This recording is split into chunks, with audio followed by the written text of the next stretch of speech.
What's going on, folks? Hopefully you can hear me over the screeching from my radio.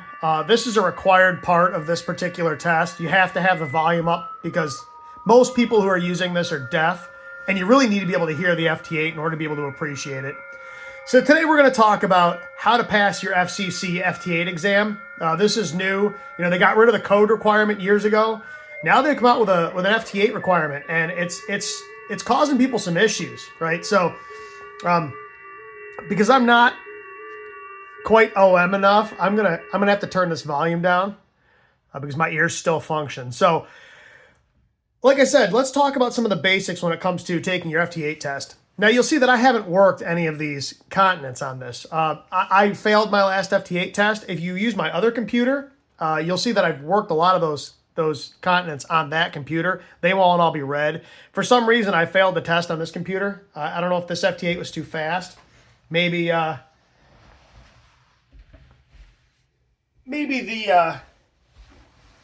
FT8 was a little too far down in the weeds. My ears don't decode very well, much below, I don't know, -18. So, like I said, this is going to be a little tricky because I've failed this test multiple times already. So, I've got a cat trying to jump up here and get in the frame. Here, you want to be on camera? Here you go. You're going to help everybody take their FT8 test? There's a cat ear. There's a cat head. He's good at FT8. I'm not. All right, you got to go. Okay, so, like I said, let's take a look at some of the things you need to keep in mind when you take your FT8 exam. Number one, you need to make sure that you run as much power as humanly possible and make sure you overdrive everything.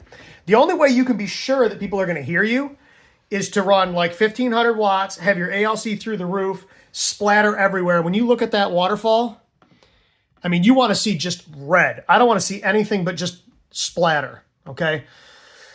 Second thing, when you go to take your test, and this is really, really important. I gotta let this cat out of the room now. Go ahead, come on, I'm taking my FT8 exam. The FCC is gonna get mad at me. Okay, so, sorry about that, I'm back. So, like I said, you gotta make sure you overdrive everything. Second thing, when you go to take your test, you need to know which 15-second interval you want to take your test on. The question bank changes every 15 seconds. So when you're studying, you need to know which 15-second transmit window you're going to take your test on. And again, they're going to be different questions every 15 seconds from now until eternity.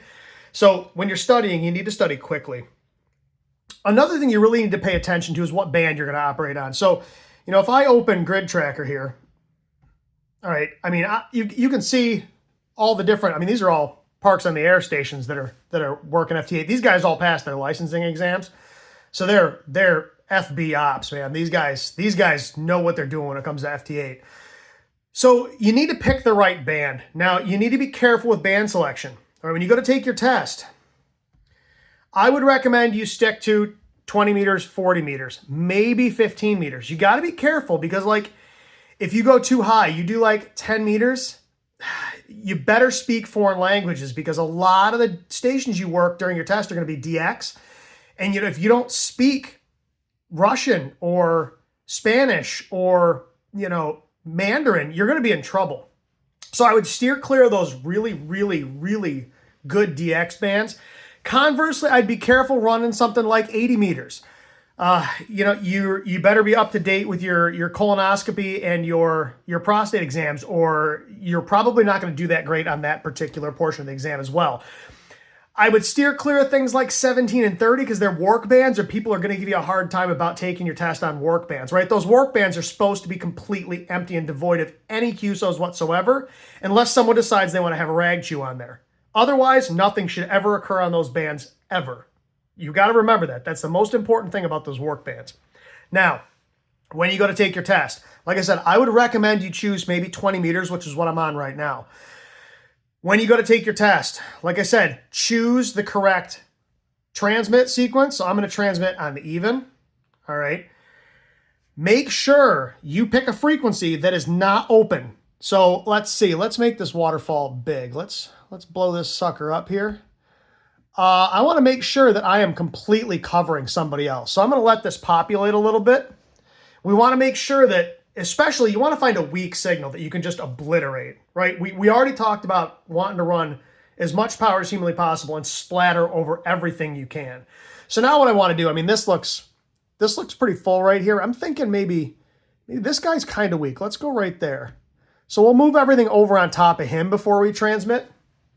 All right.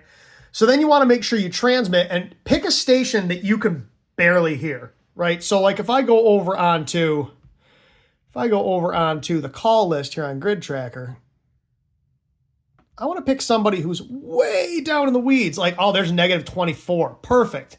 That's a perfect station to work. You don't want to pick one of these stations that's like 8 dB or 3 dB. I want this negative 24 guy. All right, this guy in Virginia, I can barely hear him. He would be the station that I would want to work. Okay, so go ahead and transmit and just let it go. Let it keep transmitting over and over and over again. I think it times out after, I think, 6 minutes. Just let it time out. If you want to pass your test, make sure you let this thing run full bore the whole time. And when he doesn't answer you, just let it keep going. When you transmit, watch that power meter. Make sure it's at 100% power. Make sure this radio is just screeching away. It should be hot. It should be hot to the touch. In fact, if you can see heat rising off the radio, that's extra points on your test. And like I said, you got to have that volume, man, just cranked, right? That's what you should hear. Bonus points if you can decode CW through the FT8. When your test is over, when your test is all over, you won't know if you've passed or not. The FCC doesn't tell you. You just leave the building and you never find out. No one ever tells you because none of this matters. Who cares what mode you run? Who cares what band you run? Dude, this is all about having fun. People take this stuff way, way, way too seriously. All right, I've been getting comments about people complaining about FT8. Dude, FT8's awesome. Just because you don't like FT8 doesn't mean that no one likes FT8. FT8's great for weak signal stuff. FT8's great for, people who maybe are into the more technical aspects of these things, right? Not everybody's going to be a single sideband op. Not everybody's going to be a CW op. Some people enjoy the digital stuff. Don't knock it, all right? I get kind of tired of hearing people talk about back in my day when everybody had to pass a code test and blah, blah, blah. Lighten up, Francis. It's ham radio. It's not that important. In the grand scheme of things, this is all about having fun, right? So if you want to operate FT8, operate FT8. You want to be a CW op, be a CW op. You want to do single sideband, do single sideband. Do whatever makes you happy. Don't complain about people not doing ham radio the way you do it. Right? I was joking earlier about those work bands always being empty. Man, they are. So if somebody's on there doing a park activation, don't give them a hard time about it. It's not a contest. Conversely, if you hop on 40 meters at night and it's packed to the gills, if you're looking for empty space, hop over on 30 meters if you're CW, or maybe hop on 17 meters during the day if you're trying to find an empty spot, right? I see a lot of people complaining about the way other people do ham radio. Don't worry about it. Just do things the way you want to do it. As long as you're within the rules and you're not hurting anybody, have fun.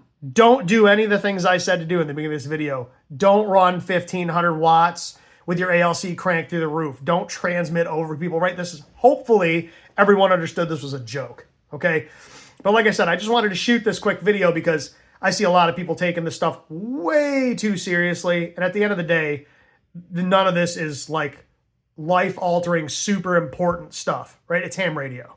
So, like I said, have fun.